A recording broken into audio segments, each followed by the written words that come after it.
Hello guys, in the last video we have reached this stage here of building our simple smoke solver. We have advected the density by the velocity, and we said before that the velocity is the speed with the direction, so we moved the density values according to the direction and the speed of this velocity field here. Okay, so our density now is moving, and you see now they are following these streamers.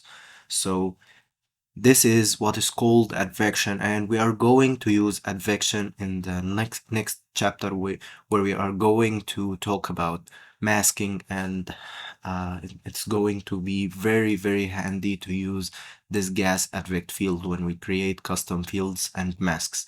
So in this video, we are going to continue building our simple smoke solver. So before talking about the next steps, let me talk about what happens inside a smoke solver briefly and simply. The first thing that we are going to do is self-advection. We are going to advect the velocity by itself, so this is called self-advection. Actually, we move the other fields according to the velocity, but the velocity itself should be advected by itself. So the values of the velocity should move according to the direction and the speed of the velocity field, because our whole simulation is moving, so the velocity field should move with this simulation in order to be realistic. Okay?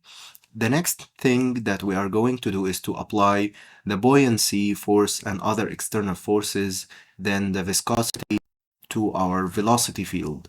The buoyancy is the force that makes things float when they are hot. So when the smoke is very hot, it like it when you boil water, for example, and the water evaporates, then the smoke goes up or rises up. This is the buoyancy. Okay, so the buoyancy is the force that makes hot stuff floats upwards. And then we apply viscosity, and viscosity is how viscous our fluid or our smoke is going to be. Okay, I think this is fair enough. And we are going to apply the external forces. Any external forces are applied at this stage. Then after that, we enforce the boundary conditions and the incompressibility, and I'm going to talk about this more. Then we are going to advect our other fields with the velocity. So we have already updated the velocity and advected it by itself. So now we are ready to advect the other fields, the density, the temperature, and other stuff. Then we are going to apply some blur or diffusion to the temperature. I think we can visualize this when we reach it. Okay, so here we are going to delete this gas advect field because we are not going to advect at this stage. And as I said earlier, the order of operations in dot networks is from left to right, so we are going to put the microsolvers here applied with the or connected with the merge node, and the steps are going to be from the steps are going to be, oh my god, merge. Houdini here does a lot of stupid things. So we are going to put the microsolvers in order from left to right according to this order. Firstly, the self-advection and the buoyancy, the viscosity and enforced boundaries, and blah blah blah. But before this, we need to create more fields that we are going to need in our simulation. So to make a smoke simulation, we need density and velocity, but we also need temperature and divergence and pressure. Okay, so temperature, divergence, and pressure are all scalar fields, so we need just to initiate them. I don't know when Sometimes when I choose a node, it chooses another node, so this is really, really strange. And here we can copy the size of the density and paste relative reference here. We can also copy the division size here. Oh my god. The division size here and paste relative reference. So we have the same size, and we can call this one divergence. And now we can copy paste this, and we can call it here pressure, then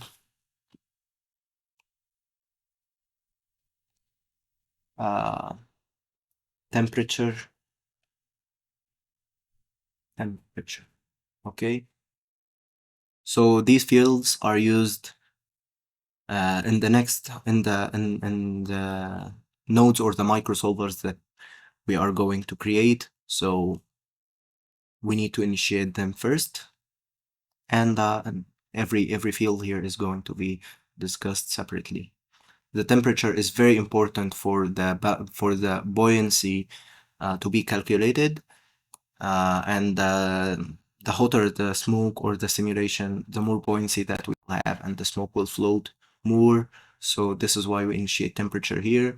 The pressure and the divergence are used to compute or to enforce the incompressibility and the boundary conditions, and we're going to talk about this. Okay, so firstly, let's apply our self-advection, and we have said earlier that the gas advect field advects one field by the velocity. So here we have this velocity field, and we're going to here advect our velocity. Okay. If you ask me why we are doing all of this process from scratch, because when we detail our simulation, we are going to use all of these data here and all of these nodes. So it's very important to know the process from scratch in order to be able to edit it or modify it. Okay, so now we have this, which is our self-advection. So this is our self-advection. Okay, after that we can apply our buoyancy and viscosity and the other external forces. So we can just add another merge node here. Why it keeps adding this submerge field instead of the merge? So here we can apply this merge node here and connect all of the external forces, including buoyancy and viscosity here. So the order is going from left to right. Okay, so here we have for the buoyancy, we have a node called gas buoyancy.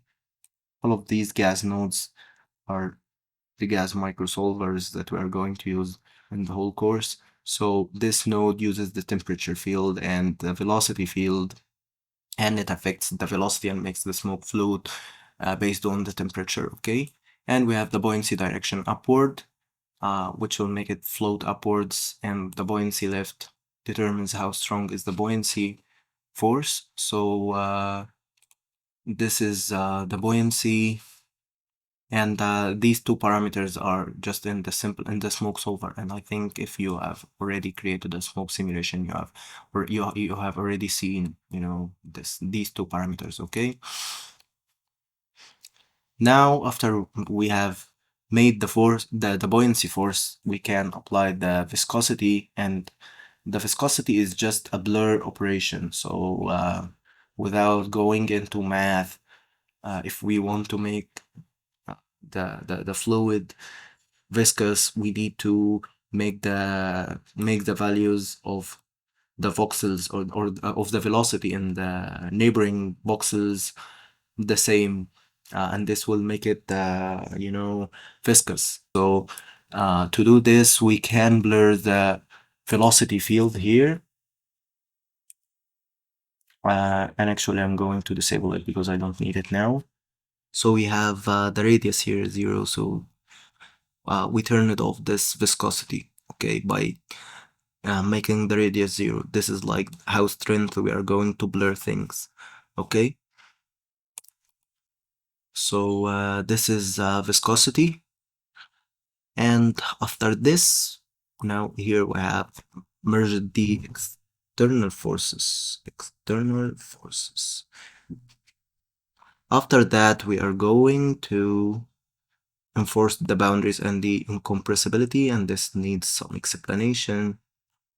So let's add another merge node here for the boundaries and the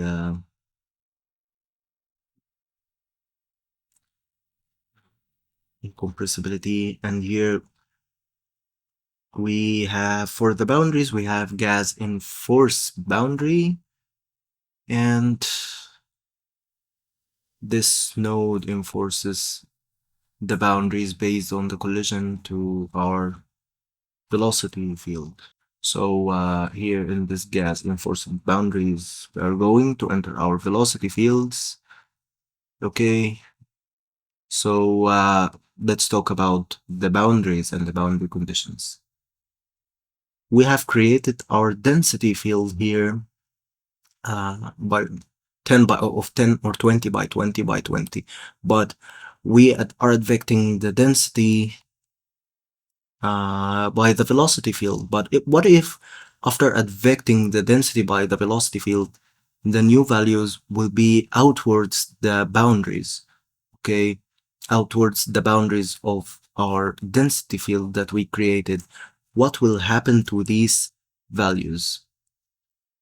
To demonstrate this correctly, we here can turn off this visualization of our velocity field, and we can here visualize our density field and the bounding box of it.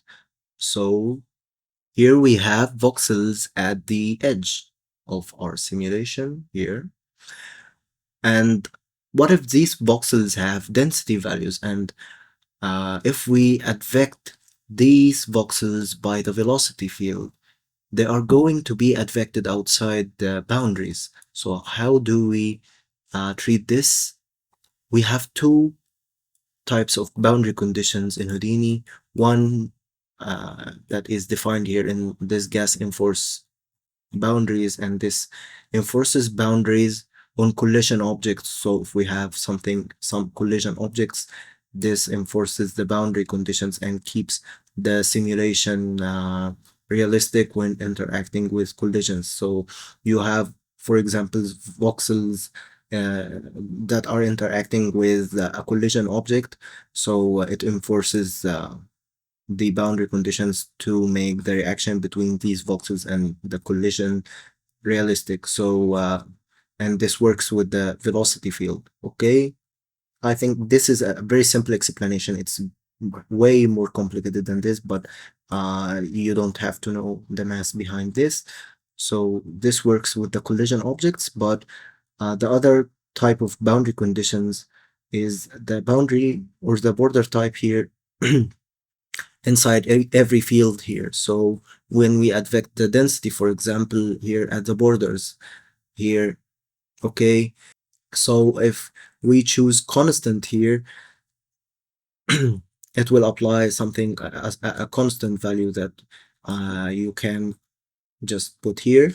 And if you apply repeat, it's going to return the value of the voxels from the other side of the boundary. So if we are talking about this boundary, it's going to return the values from this side here, as if it's just the density values are moving from here, and they're going into this side, as if it's repeating here. Okay, so it's going to sample the values from this side. But if we choose streak, which is the chosen one by default, it's going to sample the values from the closest voxels from the edge of the simulation. So maybe from another closed voxel, or from to the edge of the simulation. So these are the boundary conditions.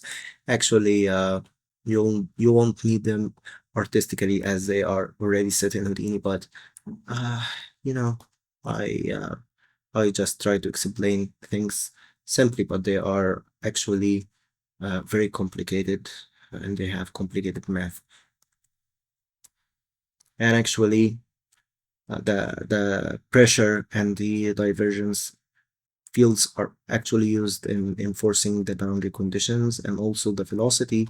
So this is what happens in boundary conditions. Now let's talk about incompressibility. To see this, we have here to apply incompressibility, we have the gas project non-divergent nodes. We have 4 different versions which differ in performance, but I think this multi-grid version is the fastest. But let me use this gas project non-divergent, which uses the velocity field, the divergence, and the pressure. And to talk about incompressibility, let's talk about firstly, let's talk about divergence and pressure. We have the pressure, which explains itself. This is the pressure inside the simulation. And we have the divergence, which I can explain from these examples from Khan Academy website. Here we have the positive divergence and the negative divergence examples.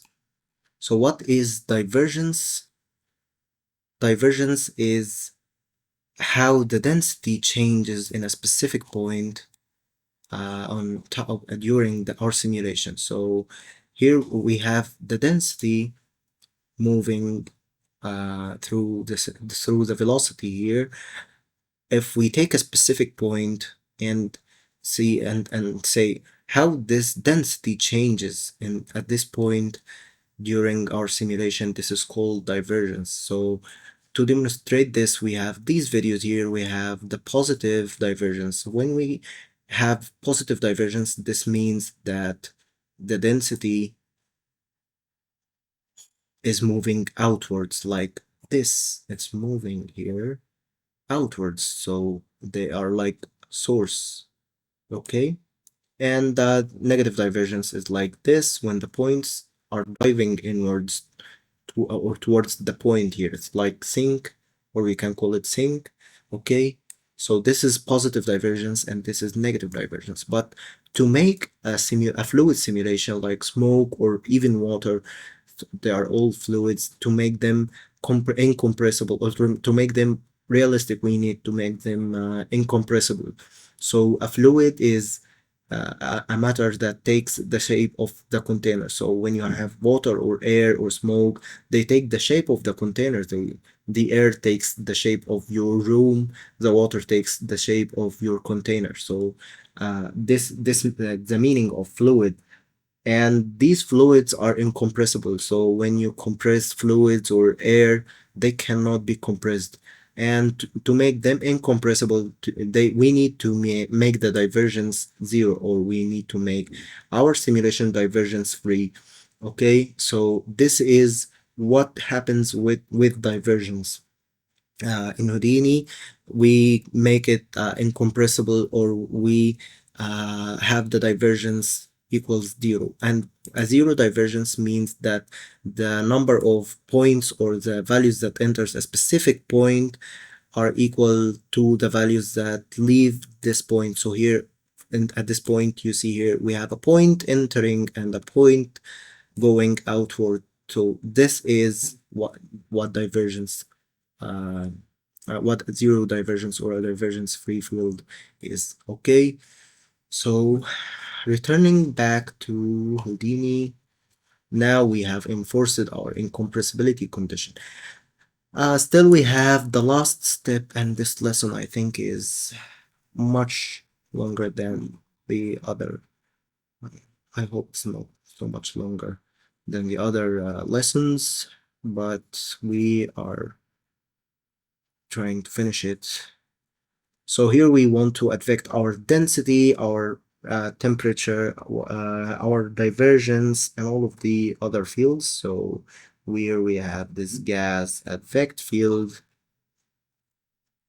and we are going to advect our temperature and our pressure and our divergence. Actually, the incompressibility uses the pressure and the divergence, and it is very complicated operation. It's a very complicated operation, and it uses a lot of maths, and I think it's one of the most time consuming nodes inside any solver. This node is inside the smoke solver, the pyro solver, the flip solver, but it's one of the most expensive. Okay, so we are advecting our fields with the velocity, and finally we have the temperature diffusion. And I may show this in another way later, but what we do here, we have gas blur here, where we blur our temperature. Okay, temperature. And now if we play our simulation now, it should be working on this. There's something wrong with it.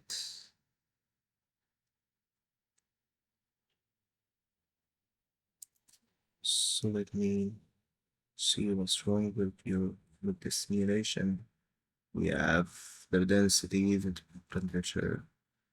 Okay, let me pause the video and check. Now to make things visible, we can go to my velocity here and increase the amplitude to something like 100. Okay, this makes our velocity much bigger here. If we visualize it in the viewport, it's very much bigger in the magnitude. So here, if we return to our DOP network now and press play, everything is working and our simulation is being advected by the velocity. And if you want to see the effect of this gas project non-divergent, look here, we have the simulation working like this. It's more realistic because we made it incompressible, which is what fluids act in real life. So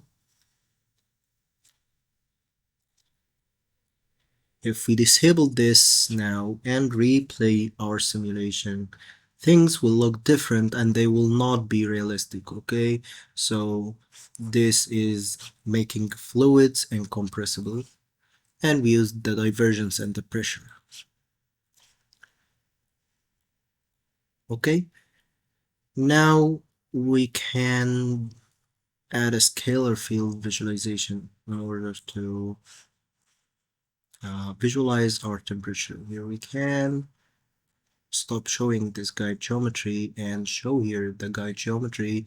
We can use plane, for example, and play our simulation here.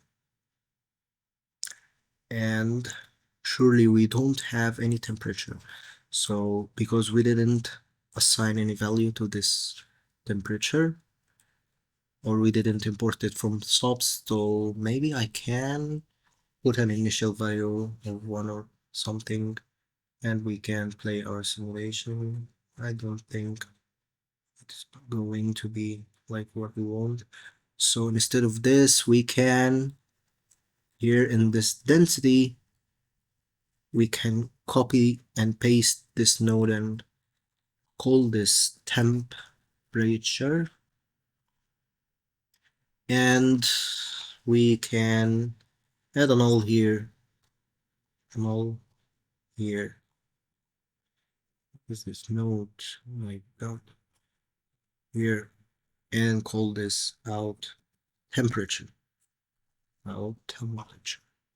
And now in our dot network, we, instead of this scalar field, I can add a sub scalar field, and I can resize it 20 by 20 by 20. And here I can import my temperature here, and I can just plug it here. Okay, then I can call it temperature.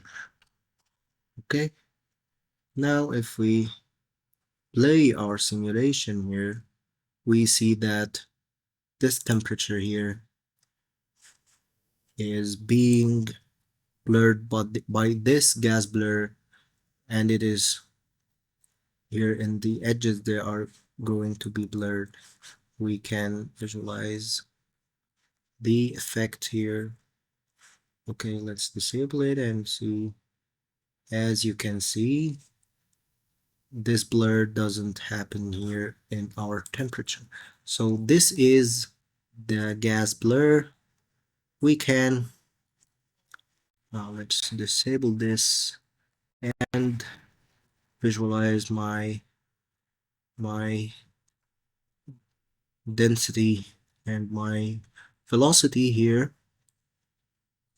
and we used this gas blur here in blurring the velocity, but I didn't use it. So maybe here in this vector field visualization, I can here in the visualization range increase this to 10, for example, because things here in things that have zero values is going to take one color, and 10 value and things with 10 velocity values are going to take another color, and the grades in between 0 and the values between 0 and 10 are going to be graded between those two colors.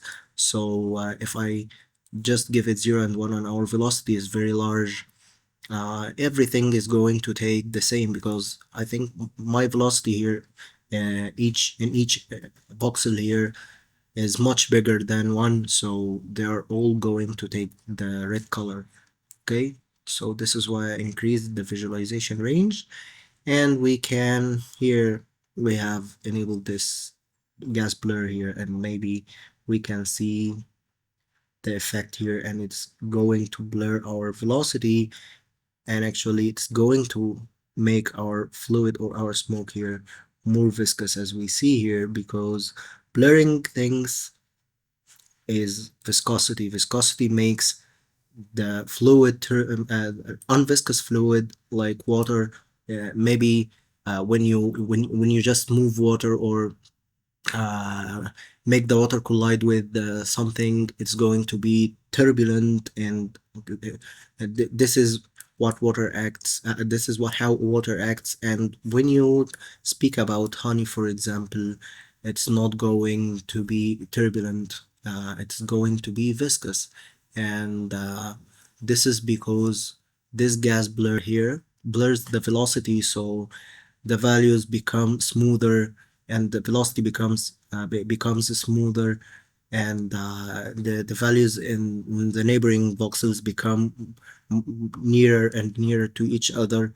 So this is what comes out with our velocity, our viscosity behavior here. Okay, and we have surely the error of active here, and it's going to work, but you can remove it. Okay, and this is it.